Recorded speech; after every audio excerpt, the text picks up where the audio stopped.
Hi అండి, నేను మీ Shilpa Vinay. Welcome to Vincy kitchen. ఈరోజు మనం 2.5 కిలోల టమాటా నిల్వ పచ్చడిని పక్కా కొలతలతో ఎలా తయారు చేసుకోవాలో చూద్దాము. ఇవే కొలతలండి, మీరు ఎప్పుడు చేసినా కానీ పచ్చడి పర్ఫెక్ట్గా వస్తుంది. చాలా అంటే చాలా రుచిగా కూడా ఉంటుంది. ఫ్రిడ్జ్లో స్టోర్ చేసుకున్నారంటే సంవత్సరం పాటు నిల్వ కూడా ఉంటుంది. నేనైతే మా సిస్టర్కి యూఎస్ పంపించడానికి పచ్చడి పట్టానండి. కొంచెం ఎక్కువ క్వాంటిటీలో పచ్చడి చేసుకోవాలనుకుంటే ఈ రెసిపీని హ్యాపీగా ఫాలో అయిపోవచ్చు. ఇక్కడ నేను 2 కిలోల టమాటాలు తీసుకున్నాను. మీకు ఈ వేయింగ్ మెషిన్ లింక్ కావాలంటే డిస్క్రిప్షన్ బాక్స్లో ఉంచుతాను లింక్ని. అలాగే టమాటాలు చూడండి, బాగా పండిన కాయలు గట్టిగా ఉండాలి. ఇలాంటి కాయలు తీసుకోవాలి. వీటిని శుభ్రంగా కడిగేసి తడేమీ లేకుండా ఒక పొడి క్లాత్ తుడుచుకొని క్లాత్ పైన వేసేసుకుని ఫ్యాన్ గాలికి ఒక అరగంట పాటు బాగా ఆరనివ్వాలి. వీటితో పాటుగా ఒక చిన్న కట్ట లేదా 2 గుప్పెళ్ళ కరివేపాకును కూడా శుభ్రంగా కడిగి ఆరపెట్టేసుకోండి పోపులోకి. టమాటాలు బాగా ఆరిన తర్వాత ఈ విధంగా ముక్కలుగా కట్ చేసుకుని ఒక గిన్నెలో వేసేసుకోండి. మనం తీసుకున్న 2 కిలోల టమాటాలకి 200 గ్రాముల చింతపండు తీసుకోవాలి. చూడండి, కొంచెం పెద్ద సైజు బత్తాకాయ అంత సైజు బాల్స్ లాగా తీసుకోవాలి. 2 తీసుకుంటే మనకి 200 గ్రాములు వస్తుంది. కప్ మెజర్మెంట్లో కూడా 2 కప్పుల చింతపండు అవుతుంది. ఈ చింతపండులో గింజలు ఈనెలు ఇవేమీ లేకుండా శుభ్రం చేసుకుని పక్కన పెట్టేసుకోండి. ఇప్పుడు స్టవ్ పైన అడుగు మందంకల్ ఒక పెద్ద గిన్నె పెట్టేసుకుని 1 కప్పు నూనె పోసుకోవాలి. ఇందులోనే మనం కట్ చేసి పెట్టుకున్న టమాటా ముక్కలు, అలాగే శుభ్రం చేసుకున్న చింతపండు, గింజలు ఈనెలు ఇవేమీ లేకుండా శుభ్రం చేసేసుకుని చింతపండు కూడా వేసేసి ఒకసారి ఇవి 2 కూడా బాగా కలిసిలా కలుపుకోవాలి. ఈ చింతపండు కొంచెం లోపలికి వెళ్ళేలాగా కలిపేసుకోండి. ఇలా బాగా కలిపేసుకుని మూత పెట్టేసి మీడియం ఫ్లేమ్లో టమాటోని బాగా ఉడికించుకోవాలి. మాడిపోకుండా మధ్య మధ్యలో కలుపుకుంటూ ఉండాలి. టమాటా ఉడికించడానికి కొంచెం అడుగు మందం కల గిన్నె తీసుకోండి, లేదంటే త్వరగా అడుగు పట్టేసుకుంటుంది. ఇలా మధ్య మధ్యలో కలుపుకుంటూ మూత పెట్టేసి ఈ టమాటా కొంచెం మెత్తబడేంత వరకు ఉడికించుకోవాలి. మనం తీసుకున్న 2 కిలోల టమాటాలకి 240 గ్రాముల కళ్ళుప్పు తీసుకోవాలి. రాళ్ళుప్పు అని కూడా అంటారు కదా. 240 గ్రాములు కప్ మెజర్మెంట్లో అయితే కప్పుకు నిండుగా పై వరకు వస్తుంది. ఈ విధంగా కొలుచుకొని పక్కన పెట్టేసుకోండి. టమాటో కూడా చూడండి సగం వరకు ఉడికింది కదా, కొంచెం మెత్తబడింది. ఈ విధంగా ఉడికించేసుకుని ఇప్పుడు ఇందులో మనం కొలిచి పెట్టుకున్న కళ్ళుప్పు వేసేసుకోవాలి. దీంతో పాటుగా 1 టీ స్పూన్ పసుపు కూడా వేసేసుకుని అంతా ఒకసారి మళ్ళీ బాగా కలిసేలా కలుపుకోవాలి. ఉప్పు కరిగి మళ్ళీ ఇదంతా పలచబడుతుంది. చూడండి పలచగా అయిపోయింది కదా. ఇక మూత పెట్టకుండా ఇలాగే మధ్య మధ్యలో కలుపుకుంటూ ఇది కొంచెం చిక్కబడేంత వరకు మధ్య మధ్యలో కలుపుకుంటూ ఉడికించుకోవాలి. కన్సిస్టెన్సీ చూడండి ఈ విధంగా ఉండాలి. మరీ గట్టిగా ఉడికించొద్దు, అలానే మరీ పలచగా ఉంచొద్దు. ఈ కన్సిస్టెన్సీ వచ్చేంత వరకు ఉడికించుకొని స్టవ్ ఆఫ్ చేసేసి ఈ మిశ్రమాన్ని పూర్తిగా చల్లారనివ్వాలి. ఇది చల్లారేలోపు మనం మిగతా ప్రాసెస్ చూసుకుందాము. స్టవ్ పైన ప్యాన్ పెట్టేసుకుని 2 టేబుల్ స్పూన్ల మెంతులు వేసుకుని లో ఫ్లేమ్లో ఇవి ఎర్రగా అయ్యేంత వరకు వేయించుకోవాలి. వెయిట్ మెజర్మెంట్లో వచ్చేసి ఇవి 30 గ్రాముల మెంతులు. చూడండి ఈ విధంగా ఎర్రగా అవ్వాలి. ఈ విధంగా వేయించేసుకొని ఇప్పుడు ఇందులో 2 టేబుల్ స్పూన్ల జీలకర్ర వేసుకోవాలి. వెయిట్లో వచ్చేసి 20 గ్రాములు. ఇదివరకైతే నేను మెంతులు ఆవాలు 2 వేయించి పొడి చేసి పచ్చడిలో కలిపేదానండి. దానికంటే కూడా మెంతులు జీలకర్ర పొడి వేస్తే పచ్చడి రుచి ఇంకా బాగుంది. మీరు ఎప్పుడు ట్రై చేయకపోయి ఉంటే కనుక తప్పకుండా ఒకసారి ట్రై చేయండి. ఈ విధంగా జీలకర్ర వేసాక మరీ ఎక్కువసేపు అవసరం లేదు, ఒక 2 నిమిషాల పాటు కొంచెం కమ్మటి వాసన వచ్చేంత వరకు వేయించేసుకుని ఒక ప్లేట్లోకి పోసుకుని వీటిని పూర్తిగా చల్లారనివ్వాలి. ఇప్పుడు మళ్ళీ స్టవ్ పైన ప్యాన్ పెట్టేసుకుని 4 కప్పుల నూనె పోసుకోవాలి.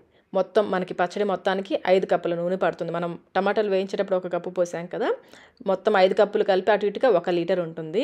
నూనె కాగాక 1 టేబుల్ స్పూన్ ఆవాలు, 1 టేబుల్ స్పూన్ జీలకర్ర, 4 టేబుల్ స్పూన్ల పచ్చెనపప్పు. కప్ మెజర్మెంట్లో అయితే 1/2 కప్పు పచ్చెనపప్పు వేసేసుకోవచ్చు.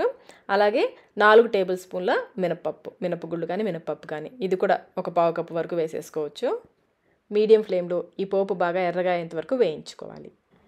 ఈ పోపు గింజలు బాగా వేగిన తర్వాత 1/2 కప్పు వెల్లుల్లి రెబ్బలు, మరి పెద్దవి కాకుండా కొంచెం చిన్న చిన్న వెల్లుల్లి రెబ్బలు ఉంటాయి కదా, అవి 1/2 కప్పు వరకు పైన పూట లైట్గా తీసేసుకొని వేసుకోండి. వెల్లుల్లి కొంచెం వేగగానే స్టవ్ ఆఫ్ చేసేసుకోండి. ఆ వేడికి మిగిలినవన్నీ చక్కగా వేగిపోతాయి.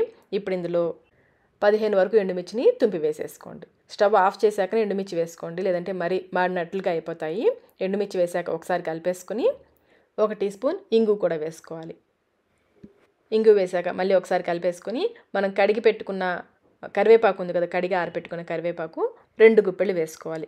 కరివేపాకు బాగా క్రిస్పీగా అయ్యేంత వరకు వేయించుకోవాలి. ఒకసారి కలిపేసుకుని పక్కన పెట్టేసుకోండి. ఆ వేడికి చక్కగా వేగిపోతుంది. ఈ పోపుని పూర్తిగా చల్లారనివ్వాలి. ఇది చల్లారేలోపు మనం పచ్చడిని గ్రైండ్ చేసుకుందాము. మిక్సీ జార్లో ముందు మనం వేయించుకున్న మెంతులు జీలకర్ర ఉన్నాయి కదా, అవి పూర్తిగా చల్లారిన తర్వాత వేసుకుని బాగా మెత్తగా గ్రైండ్ చేసుకోవాలి. చూడండి విధంగా బాగా మెత్తగా గ్రైండ్ చేసుకోవాలి. ఇప్పుడు ఇందులో ఒలిచి పెట్టుకున్న వెల్లుల్లి రెబ్బలు 1/2 కప్పు, వెయిట్లో వచ్చేసి 100 గ్రాముల వెల్లుల్లి రెబ్బలు వేసుకుని కొంచెం కచ్చాపచ్చాగా గ్రైండ్ చేసేసుకోండి. ఈ విధంగా గ్రైండ్ చేసుకుని పక్కన పెట్టేసుకోండి. ఇదంతా అయ్యేలోపు మనం ఉడికించుకున్న టమాటో చక్కగా పూర్తిగా చల్లారిపోయి ఉంటుంది. ఇప్పుడు ఇందులో 2 కప్పుల కారం వేసుకోవాలి. వెయిట్లో వచ్చేసి 240 గ్రాముల కారం. ఈ కారం ఇంట్లో తయారు చేసిందేనండి. మామూలు ఎండుమిరపకాయలు సగము, బళ్ళారి ఎండుమిరపకాయలు సగము, అవి 2 కలిపి పట్టిస్తాం మేము పచ్చళ్ళకైతే అలా పట్టిస్తాము. బళ్ళారికాయలు దొరకని వాళ్ళు బ్యాడ్గికాయలైనా వేసుకోవచ్చు. అరకిలో మామూలు ఎండుమిరపకాయలు అయితే అరకిలో బ్యాడ్గికాయలు వేసి కలిపి పట్టించుకుంటే పచ్చళ్ళకి మంచి రుచి వస్తుంది, రంగు కూడా బాగుంటుంది. కారం వేసాక మనం గ్రైండ్ చేసుకున్న మెంతులు, జీలకర్ర, వెల్లుల్లి పేస్ట్ ఉంది కదా, అది కూడా వేసేసుకొని అన్నీ ఒకసారి బాగా కలిసేలాగా కలిపేసుకోవాలి. ఇప్పుడు మిక్సీ జార్లో కొంచెం ఈ మిశ్రమాన్ని వేసుకుంటూ బాగా మెత్తగా గ్రైండ్ చేసుకోవాలి. ఎక్కువ వేసేసుకోవద్దు, కొంచెం వేసుకుంటూ బాగా మెత్తగా గ్రైండ్ చేసుకోవాలి. చూడండి, ఈ విధంగా మెత్తగా గ్రైండ్ చేసేసుకోండి. ఈ గ్రైండ్ చేసుకున్న పచ్చడిని తీసేసుకుని నేను అదే గిన్నెలో పక్కన వేసేస్తున్నాను. మరి కొంచెం ఈ టమాటా మిశ్రమాన్ని వేసుకుని మళ్ళీ మెత్తగా గ్రైండ్ చేసుకోవాలి. ఇదే విధంగా పచ్చడి అంతా కూడా గ్రైండ్ చేసి పెట్టేసుకోండి. చూడండి, గ్రైండ్ చేశాక ఈ విధంగా ఉంటుంది.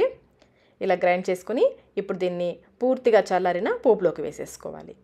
ఈ పోపు వేసిన ప్యాన్లో పచ్చడి అంతా సరిపోయేలా లేదండి, అందుకని అదంతా కూడా తిరిగి మళ్ళీ నేను ఈ గిన్నెలోకి వేసేస్తున్నాను. కొంచెం పెద్ద గిన్నె అయితే పచ్చడి కలుపుకోవడానికి ఈజీగా ఉంటుంది.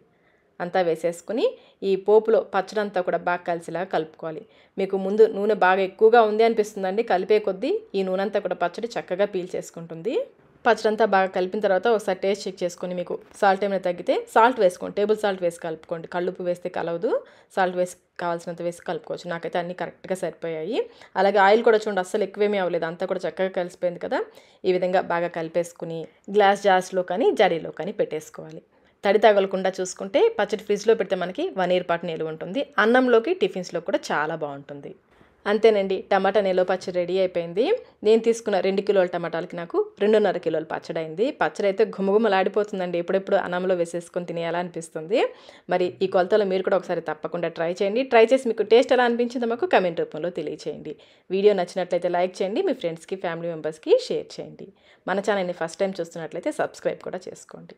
Thank you.